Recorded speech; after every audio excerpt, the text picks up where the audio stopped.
tourisme, c'est le tourisme qui nous fait vivre, mais on aura de grandes difficultés. Il n'y a pas que le tourisme, on cherche aussi d'autres secteurs d'activité qui puissent nous faire vivre ici le plus longtemps possible à l'année. Ce territoire à aménager, il y a divers projets qui sont travaillés avec une vision intercommunale et on a engagé une réflexion à l'échelle du territoire, notamment avec le schéma de cohérence territoriale où toute notre union va prendre ici tout son sel en ce qui concerne l'avenir et l'aménagement de ce territoire. On parlera donc d'aménagement, mais aussi de transport, de tourisme et de lien avec les communautés de voisines.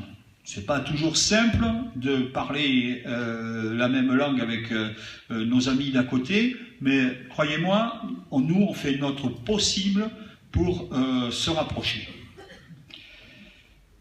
Des liens aussi avec les stations de ski. Là, on a parlé des 4 stations de ski qui avaient l'ambition de se réunir et d'engager des liaisons, mais il y a aussi d'autres stations de ski sur notre communauté. Je veux parler de Puy-Valador, je veux parler de Lahagon, je veux parler d'Eyde, je veux parler de Saint-Pierre-del-Forcat.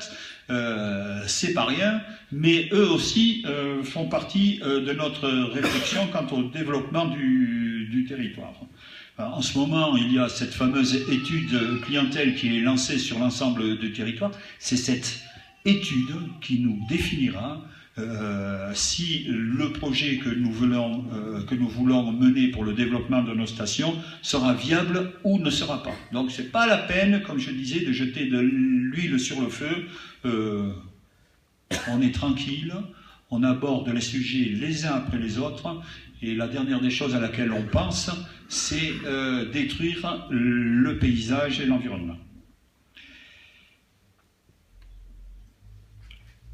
Un petit mot sur l'environnement, justement, où notre projet se voudra durable, un projet qui va répondre à tous les enjeux environnementaux, le Natura 2000, le Grand Tétras, la flore, les zones humides, et puis surtout les mesures de compensation. On voit qu'aujourd'hui, on a protégé des zones qui étaient, mais alors dans un état, ce qu'on souhaite nous, c'est de redonner ce qu'il y a aujourd'hui, de redonner des aspects et un esthétisme un peu plus en adéquation avec notre territoire. Un territoire qui est porteur de projets et là, ce qui nous importe avant tout, c'est de pouvoir le mettre en valeur. Croyez-moi, on ne pense qu'à ça toute la journée, j'allais dire toute la nuit, mais presque.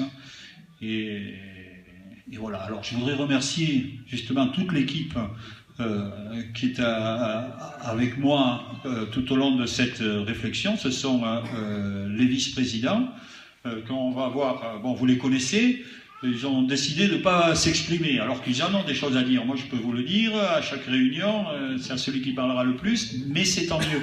Donc là, ce n'est pas par timidité, mais simplement par retenue. Jean-Pierre Abel, qui est vice-président en charge de la commission agriculture-forêt, et c'est lui qui supervise pour notre assemblée tous les matchs de l'USAP. Tous les comptes rendus...